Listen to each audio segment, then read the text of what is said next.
Hi, my name's Sean Douglas. I'm currently working at OFC as the e-learning development manager, but spent a long time at Football Australia as the head of coach education there, and thoroughly enjoyed working with coaches.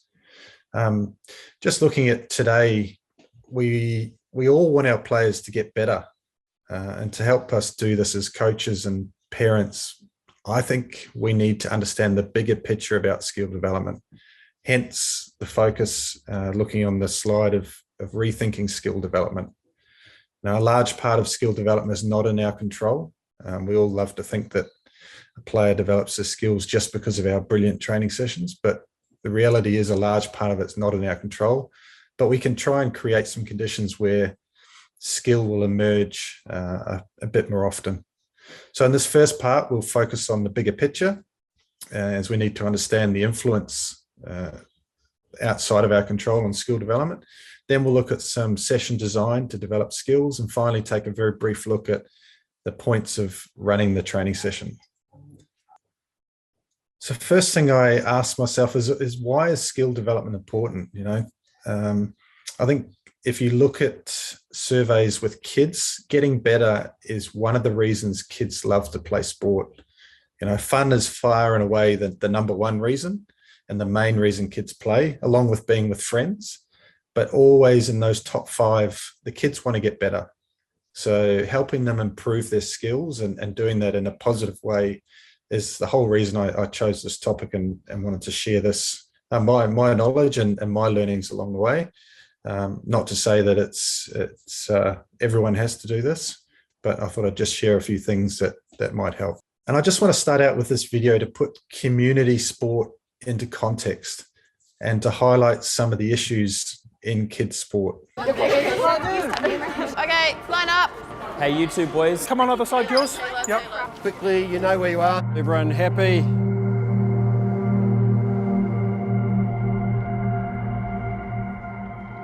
Was it too many practices a week? Or being written off too early? Or specialising in one sport too soon? Was it believing you have to be in the top team?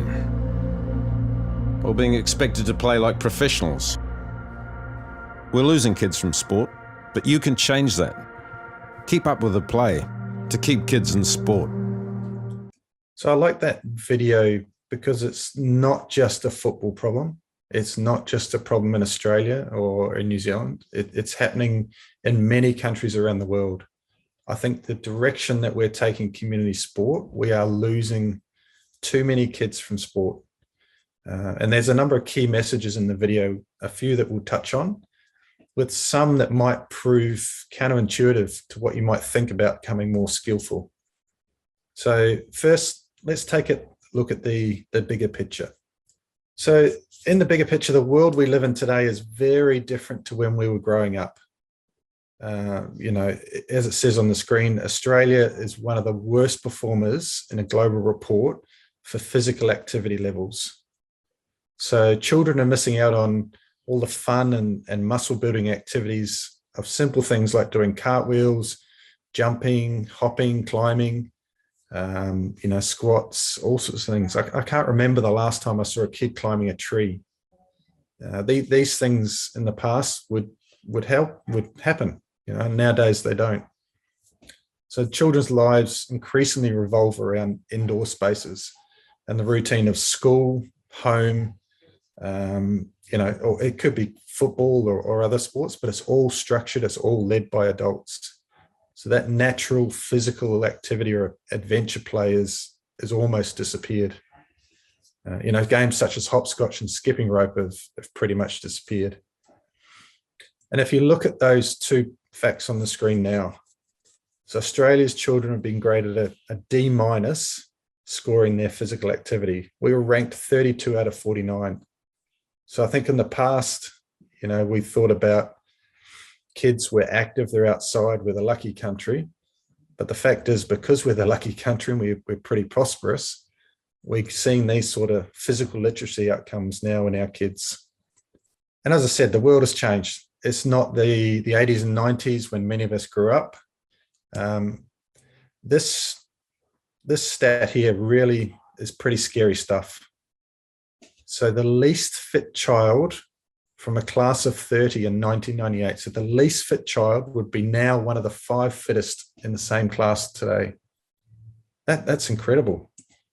And if you look at the changes there from the 1980s to 2015, in general, our kids' physical literacy and fitness and all sorts of things is going backwards.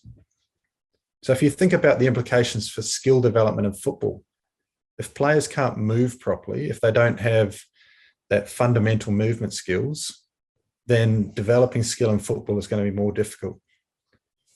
And just remember, all of these things were developed outside of training sessions. So that's one of the areas around bigger picture. So the second area, I think, is along, as we saw in the video, some of our beliefs about developing skill or developing players. So there's this big belief now that if we don't specialize early, we won't develop players, or we can't develop skillful players.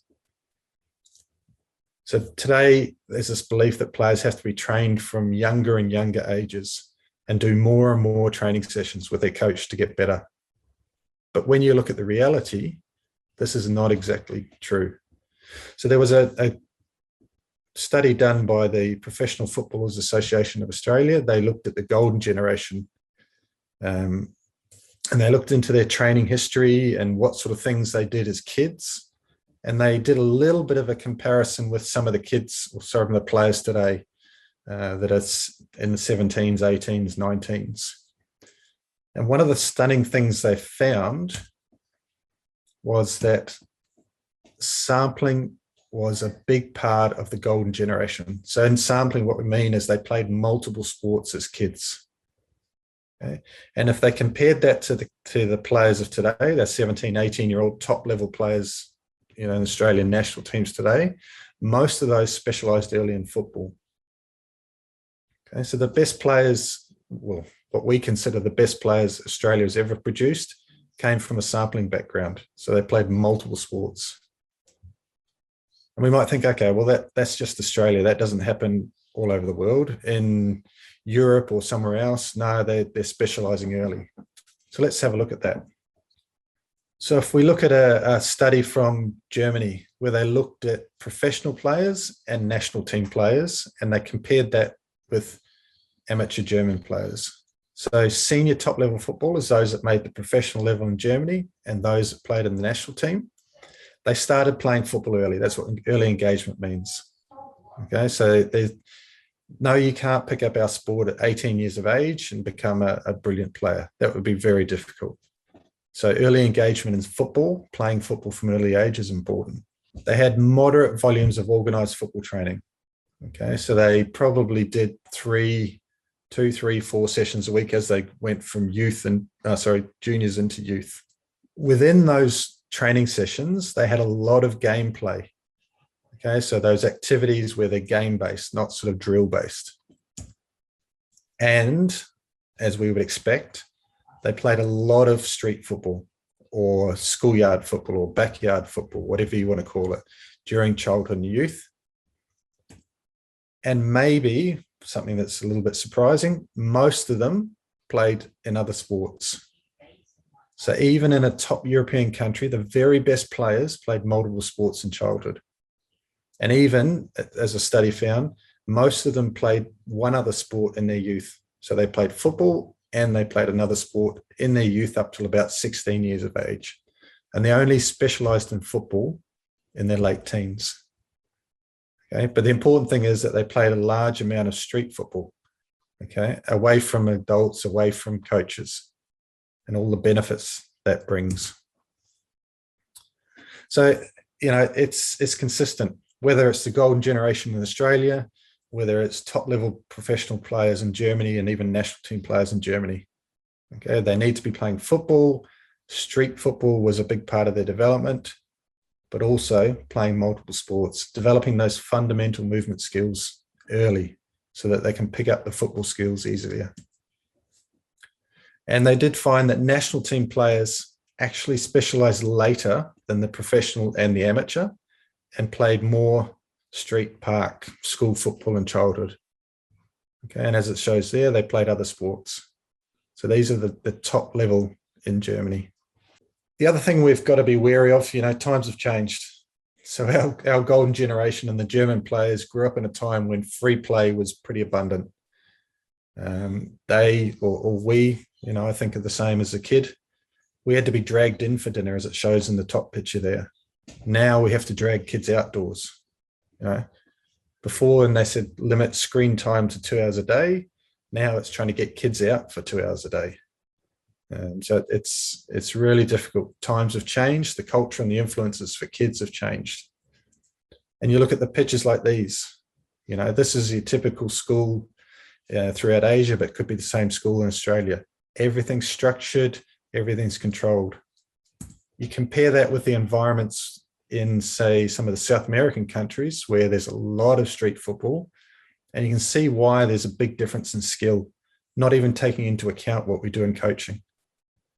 Okay, so street play, like the picture on the right, has pretty much disappeared from most westernized countries. Yes, there's small pockets, and yes, there's small things going on, which is great, but it's pretty much disappeared. And this has a profound effect on skill development. So this is why, trying to coach or do what we did in the 80s and 90s just won't work anymore, because the environment, the world is very different. Free play was much more evident back then. The fundamental movement skills were developed through free play, climbing trees, jumping rope. Football movement skills were developed by free play and then honed in those coaching sessions. But the problem is we look back and we think, we developed skillful players then. It must have been because of what we did in the sessions. So we've got to take into account this bigger picture.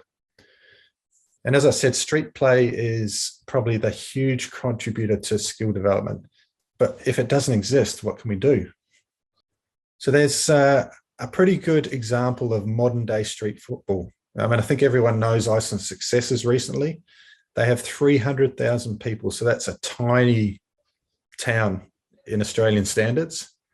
And the fact is that when people look at Iceland, all they focus on is the fact that they keep promoting every coach has a coaching license. But little's reported on the other areas that contributed to the environment and the culture that players emerged from. So in Iceland, whether you're the worst player or the best player, you have access to up to 5 training sessions a week, up until the age of 19. So there's none of this come 12. If you make an MPL club, you can now train 3 or 4 times a week. Or if your community, you can only train twice a week. So any player, if they have a desire and a motivation to train, they can train up to 5 times a week, up to the age of 19. So that makes a big difference. The other area, they built football houses. And what happens at these football houses is that the young players would go there straight after school. So you think of your, 6, 7, 8, 9-year-olds would go there straight after school. It's a safe environment. The clubs would have someone there just watching. They wouldn't be coaching. The kids would play. Maybe they'll have their training sessions and then they'll continue to play. And as they did, the oldest players would come down and the teams would then do their training sessions. And then even the first team at 6 o'clock. So you have young kids playing with older kids. You have interaction across the whole club. You have this safe environment where kids can play. And parents are not worried about where their kids are. So again, that's that recreating that street play, but in a safe environment. And then the third one is their mini pitches. They built these mini pitches outside most schools in Iceland. So you can imagine what happens in breaks or after school. Those mini pitches are absolutely packed out.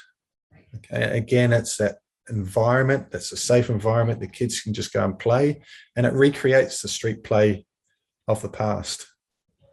And the last one that is probably not, people may not think it's a big one, but I think it's a huge point, is in Iceland, they just have this joy of playing.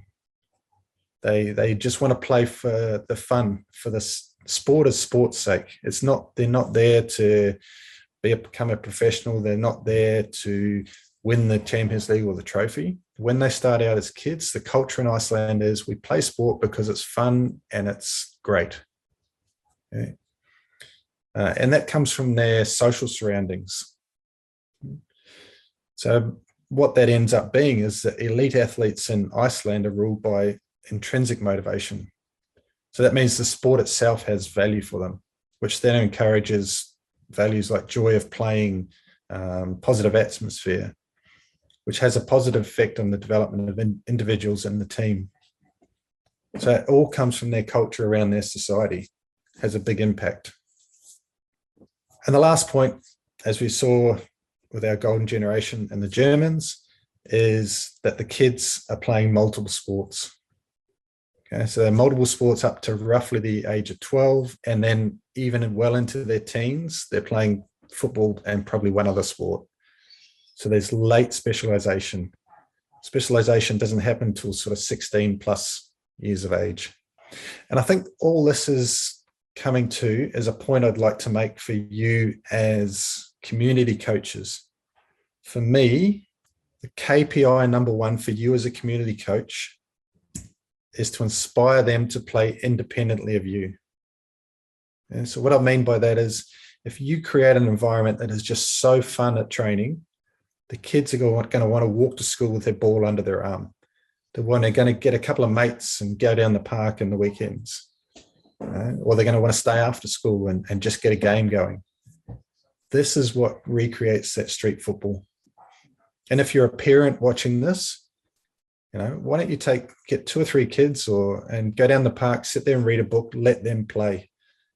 Whether they're playing football, whether they're climbing trees, whether they're doing something else, they're out there working on their fundamental movement skills. But then if they're using a football, they're developing their skill as well, and their enjoyment for the game. And so we want to get kids enjoying the game for the game's sake, not because parents are pushing them or they've seen, I want to be the next Ronaldo. Yes, great if they want to do that and they've got that drive, but let's get them loving the game. So you'll never produce highly skillful players until you get that that love of the game.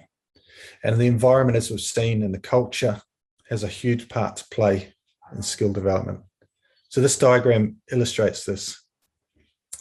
It also illustrates that because every individual is different, the environment they're exposed to is different, and the things they do are different, the tasks in the diagram, then skill learning is very individualized. Okay, so this diagram can also apply to the design of skill training sessions. Skill learning is influenced by the individual, the environment they're in, and the tasks they're asked to do. So I think the important point is that skill emerges as a result of the environment, the individual, and the task. I suppose to give you some background knowledge about player development and the bigger picture influences on the development of skill. In part 2 now, we'll take a look at how we can best design sessions that allow skill to emerge.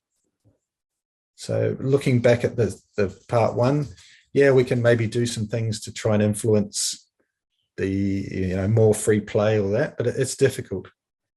So some of the key things you can control is this practice design. So we look at 2 aspects, I suppose, what to teach and how to teach. So yes, absolutely, coaches need to know the technical detail about the skills, but just as important is how to teach. So within how to teach, we can break this down into training session design and basically how we act as a coach during the training session. If we're looking at what to teach, you can basically find those key points for any skill on the internet. It's not hard if you go searching for it. I've just pulled up a picture here from Football Association of Singapore. They've got their skills, similar to here in Australia, the 4 core skills, and they've got coaching cues and breakdowns for all of those skills. So you can find that information out. So I think the big difference is how you design the session and how you coach within it is going to make that difference. So we do have 3 key principles that we'll look at for practice design, and we'll look at those now. So they are representative practice, task simplification, and repetition without repetition. Okay. They might sound a bit of a mouthful, but we'll break them down into football speak. So the first one is representative practice. And what this basically means is that training looks like an element of the match. Training represents the match. Okay, this is as simple as it can be. And what we mean by that, making it look like the match, is that the key cues or information or the things that help players make decisions are present in the practice. And typically that means a ball, which is, you'd be surprised how many don't have a ball, but having teammates, opposition, relative space, and goals or targets. So typically if you include most of those things, then it'll represent the key information sources that players use in the game. So in this video, I'll play it, and what you'll see is the top video in the practice is a training practice. It's been designed based on the video from the match below. Okay, so you'll see below NES is on the ball and his fantastic ability in a 1v1 situation to get away from players, but also be aware of what's going on around him. So one of the things you'll typically see in training sessions is just a 1v1 situation between two players with nothing else going on around them. But in the match, as you'll see, if I play the video, there are other players. So the player in a 1v1 situation, okay, so if we freeze there, you can see players in white around the Iniesta below. He needs to be aware of those. He needs to be aware of his teammates' movements. Okay, he needs to be aware of what the opposition are doing. So in the practice above, what you see is the players on the outside, they are there to block the goals. So the player in possession in the 1v1 in the practice above, he needs to be aware not only of his opponent, but the players on the outside. Can he find an empty goal to dribble through? So if I just play through that again and just have a look at the player in possession in the practice, the young child, how he looks up to see the opposition player and where he's moving.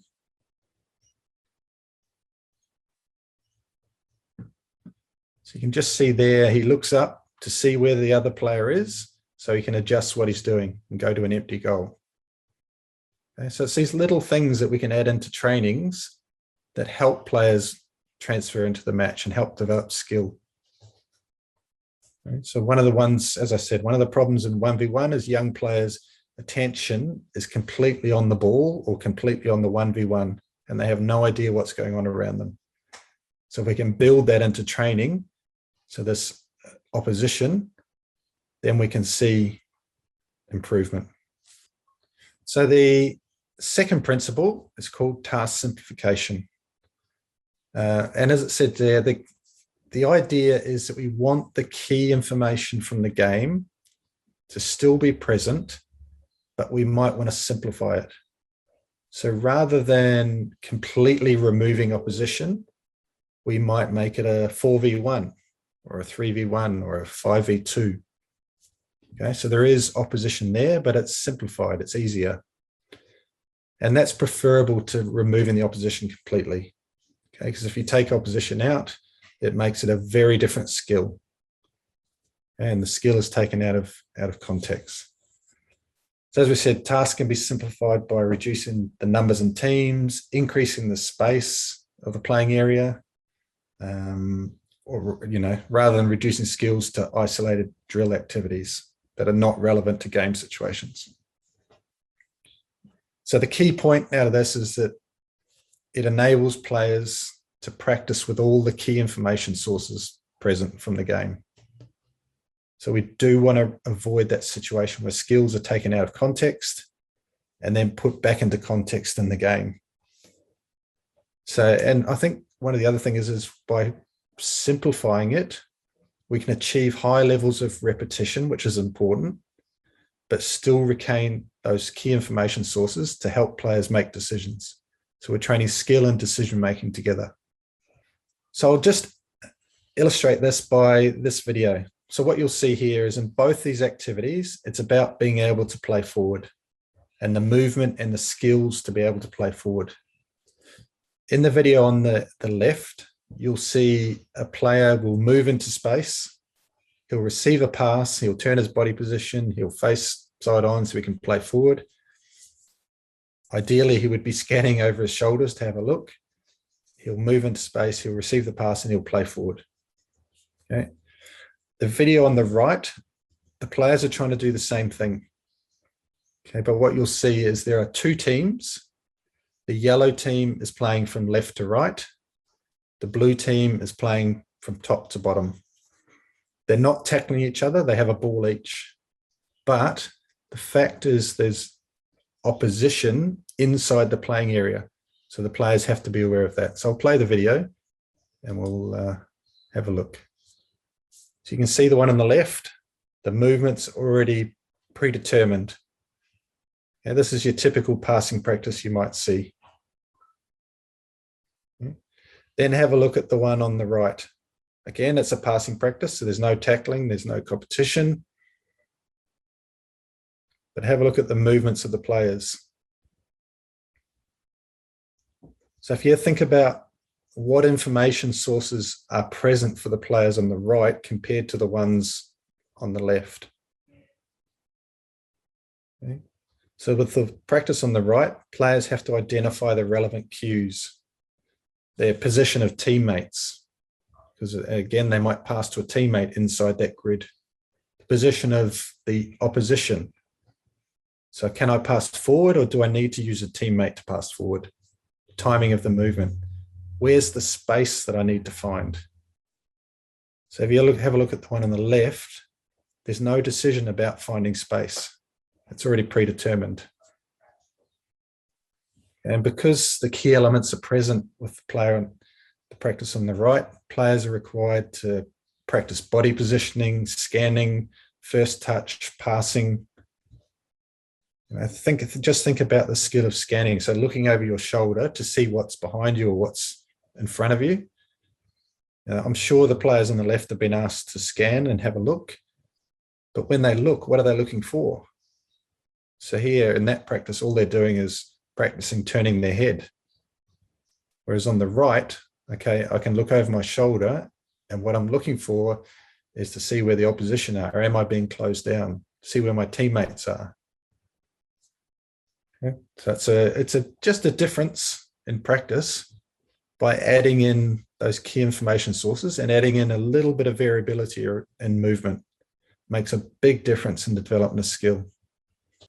So the last principle that we'll look at is called repetition without repetition. And as we said earlier, football is a dynamic, complex sport. The exact same situation will never happen in a game, but there's going to be lots of similar but slightly different situations. So our skills need to be adaptable. No two moments in the match are the same. And solving problems allows players to improve their recognition of the cues, which allows them to make accurate, rapid decisions. So in football, we face a variety of cues, some of which is relevant, some are irrelevant. So it's important for players to be able to identify the relevant cues. So we want to train decision-making and technique together. And ideally, we want the players to repeatedly solve the problem, which allows them to identify the cues. So as it says there, put them in a situation where they have to solve the same problem over and over, not that they practice the same solution over and over. So this results in adaptable skills. And if we have a look at this video again, you can see that the players on the left are practicing the same solution over and over. It's the solution of being able to receive and play forward.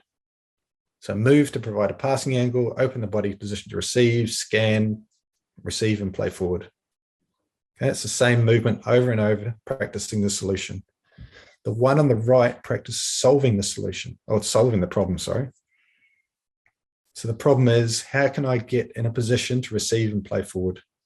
The solution they find is different each time, depending on where teammates are, where opposition are, the cues they need in the game. In both practices, repetition is high, which is really important. You need lots of repetition, but it's not always the same solution, which is the same as the match. So on the right, the solution the players are trying to find or the problem they're trying to solve is, can I find space to be able to play forward? Okay, that problem doesn't exist in the practice on the left. So again, repetition without repetition. So it's not the same solution being practiced. It's the problem being solved over and over. It's a key point. So I just want to take a little bit of time to look at the different types of practices, so isolated versus games. There's always this big debate going on about isolated drills and putting kids in game. Practices exist on a continuum. So at one end is isolated drills, and at the other end is the game, where you just put them into a 4v4, 5v5, 11v11, and just let them play. I think for me, putting up players in isolated drills is not going to help the player learn too much. As we've just seen, there's no cues, there's no reason for the skill. But also putting them in games and just letting them play is maybe a little bit better, but not by a lot. There's a potential lack of repetition. Okay? So I think the most fruitful space for learning is to work in the middle. Okay? So how complex you make it, more down the right-hand side of that continuum, or how simple you make it, more down the left-hand side, will depend on the level and the stage of the players and what you're trying to improve. So you can step up in complexity depending on your players, and that might be putting some extra constraints on individual players if they need some more development, or it might be a team constraint that you put in. Okay, and changing some rules, or the way you score, or changing the space, or overloading the teams. So all these things you can change to make it simpler or more complex. So just to summarize, those are the three principles I use when I try and design skill training sessions. I try and make the training session look like an element of the match, and I think about those things: ball, opposition, teammates, space, and goals. I'll try and simplify the practice so that it's achievable by the players, but keeping the key information sources, so not completely removing them. And that enables more repetition. And then I want that repetition, but I want them to try and solve the problem repeatedly, not just practicing one solution over and over. Okay, so I'll use those three principles, and I'll look at a training session I've designed, or I'll run a training session like that, and I'll go, okay, that worked okay, but I can change this. So sometimes, I'll get out in the park, training session didn't go so great. That's fine. We're all human. So what you got to do is obviously look at that, go back and look at these three principles and say, how can I improve it based on these three principles? And just a thing about the goals and the targets. So yes, kids love scoring goals. So if you can have something with nets, whether it's small goals, big goals, fantastic. But if you don't have that available, you can still make targets. So as we saw in that practice, we had players dribbling through cones. Okay, it could be a line that they try and get over. So, but these goals and targets, they provide direction, which is what we have in the match. So you might have heard of this concept. This is something that's taught on courses, and I think it's pretty accepted these days. We're looking at perception, decision, execution. Okay, and execution is typically the technique, but what we want to do is train all three of those together. So the skill is about perceiving or seeing the right cues, making a decision based on those cues, and then being able to execute. So it outlines the process that players make in a game. And one of the things you need to understand is that even in the execution stage, so I've seen a player making a run, I've decided to try and pass them the ball. In that execution stage, I see a opposition player move to cover my pass. So even midway through execution, I'm perceiving and I'm deciding. So I might change what I'm doing and try and keep possession of the ball. So those cycles are going on all the time. So yes, we can just train execution without the perception decision, but remember the world we now live in. So there's less activity, less street football, less free play. So in the past, we could do isolated technique training because players would practice perception, decision-making on the street. But now that doesn't happen. So we've got to take these things into account when we're training our players. And just to be clear, I'm not saying you can't or you should never do isolated activities. So a player might need that type of support. But wherever possible, keep the key information sources, so opposition, teammates, balls, goals, in your practices, and simplify the practice to the level of the players. So that's where you can also get lots of repetition. So we're trying to develop both the technical execution and the skill. So the key message I think I want you to take out of all of this is that skill is only relative to the situation. You can have the most perfect technique, but if you can't make the right decision and you can't see when to execute that technique, so that perception, then you're not going to be skillful. So we should be training them together. So in summary, we want to work in the middle. So don't just put them into games. Don't just put them into isolated activities. Move up and down that continuum. Okay. And think about, what would you rather do? As a player, would you rather stand or do some sort of isolated drill, or would you rather play in some conditioned game? And the benefit is that working with opposition, working with teammates is better for long-term learning. And it improves techniques with decision-making. And I think the whole reason of having the first part of this presentation was to show that putting these things into practice in your training session replicates the street football environment. And essentially that's what we want. No, you look at kids in Brazil, the clubs don't have teams until they're 14 years of age. So you think, well, where do they learn their skills? They learn in the street.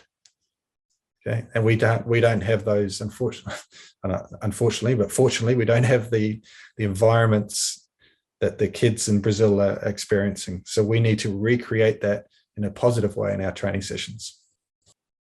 So the last part, and this is just the last couple of slides, is to look at how do we coach it. Okay, so yes, we know the technical detail. Yes, we know we've designed our session. Now we need to teach. We need to set a challenge for the players to achieve. And if we're going to set a challenge, at some point, we're going to give them feedback. So we need to be clear about what we will give them feedback on and how to give that feedback. So looking at feedback, there's two main types. There's explicit, which is where we give guiding or instructing feedback to the players. And there's implicit. So this is about players finding out for themselves through the game or the rules of the game that are set.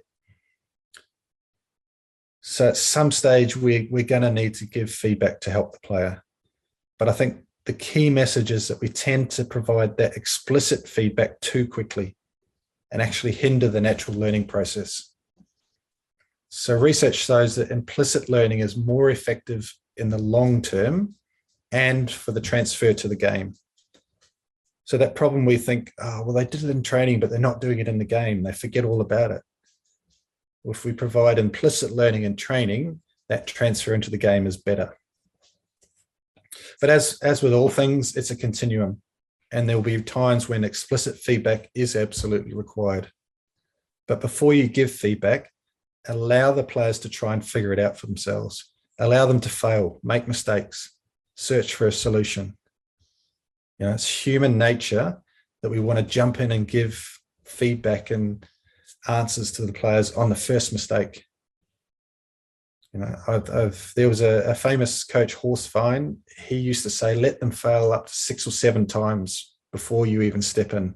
So let them have 7 attempts at something and then start asking some questions and giving feedback. Just, I like this quote from Ben Bartlett, who's a great coach educator, youth coach educator. And he says the more thought and detail you put into the construction of challenges, the less deliberate, immediate feedback and instruction is required. So the more time you spend in designing your session that will provide feedback to the players on their performance through the design, the better for their learning. And coaching feedback, some guidelines around that. So effective coaching is all about finding ways to stop them less often. So keep that in your mind. How do I stop them less often in the game? Let them play more. In the street, there was no parent, there was no coach there saying, hang on, stop, go back and try this. They learnt from playing. So good design will provide implicit feedback to the players. And feedback can come in the form of, for you as a coach, changing the constraints, the rules, the areas, the scoring. And as we said before, you can change those things for one individual or for a whole team. Okay, this is how you can individualize the practice. So think about the players in your team that are really excelling and doing well, and maybe those that are struggling. So how can you get more time on the ball for those that are struggling? What sort of rules or constraints can you put in? Or how can you challenge those that are at the top of your group? So these sorts of things are thought about in the design of the session. And if we're going to give feedback, ideally we focus on the outcome. Okay? It shouldn't focus on the action itself, so the mechanics, but it focus on the outcome. And I'll give an example of this on the next slide. So explicit feedback, ask the players to try something. So this is the challenge. So when you see space, can you travel into the space quickly? This is about running with the ball. Then if they're struggling, you might want to provide the coaching cue that they need to achieve that challenge. So just try and push your first touch out into space so you can accelerate. So feedback focuses on the outcome of being able to accelerate, okay? Not about the detailed mechanics of pointing your foot down, hit it with the laces, all those sorts of things. So spend more time with players practicing and allow mistakes. We've covered that off. And use Q&A. Okay, just a couple of, one tip with Q&A. Okay, if you ask a question of any player, I guarantee you they'll give you the right answer most of the time. Okay, most players can tell you what they need to do, but then they don't do it. And you just sit there pulling your hair out. So what I like to do is I like to use what I call movement response questions. So instead of giving me the answer verbally, show me. So go out there and, as I said, can you push your first touch out in space? Go and have a go. So they're not telling me the answer, they're showing me the answer. So I like that as a Q&A type approach. And just to summarize, so last slide in this. So the development of skill is influenced by a large number of factors. So as we said and we've seen, many of them not in our control. Okay, but there are some things we can do, as we saw from the Iceland example, to try and encourage more free play in a modern world. In our programs and training sessions, we can influence behavior and skill through the design of our sessions and those three principles. So when you're looking at a practice, whether you've borrowed a practice off the internet, whether you've designed your own, look at it and say, does it look like an element of the match? Is there a ball? Is there teammates? Is there opposition? Is there space? Is there goals? Think about, how do I change this to suit my players? Do I need to simplify it? Do I need to make it more complex or more like the game? And then look at it and say, are the players practicing one solution, or is there a problem that they're repeatedly solving? So, sometimes I don't have time to write a whole session down. I'll have to go to the internet and I'll find a practice. And then I'll look at that practice and I look at those three principles. I'll try and find the practice that meets those principles the best. And the last couple of points. So when you're coaching, feedback can be explicit or implicit. At times, if you can, hold back from giving explicit feedback. Let the players learn from the activity, or learn from the drill that you've designed or the game that you've designed. Okay. Hold back your knowledge as much as possible. And if you are going to provide explicit feedback, then focus on the outcomes. And another good way is to use analogies. So if you're looking at a 1v1 defending, I might say to a player, can you get on your surfboard? The player's, okay, well, if they show that body movement, they actually get into a perfect 1v1 defending position without saying, can you stand side on, bend your shoulders, chest out this way, head this way, which is too much information. Just say, players, get on your surfboard. Okay, so using analogies is another great way to get feedback across without getting that paralysis by analysis. So thank you. I hope you've enjoyed this and taken something out of it.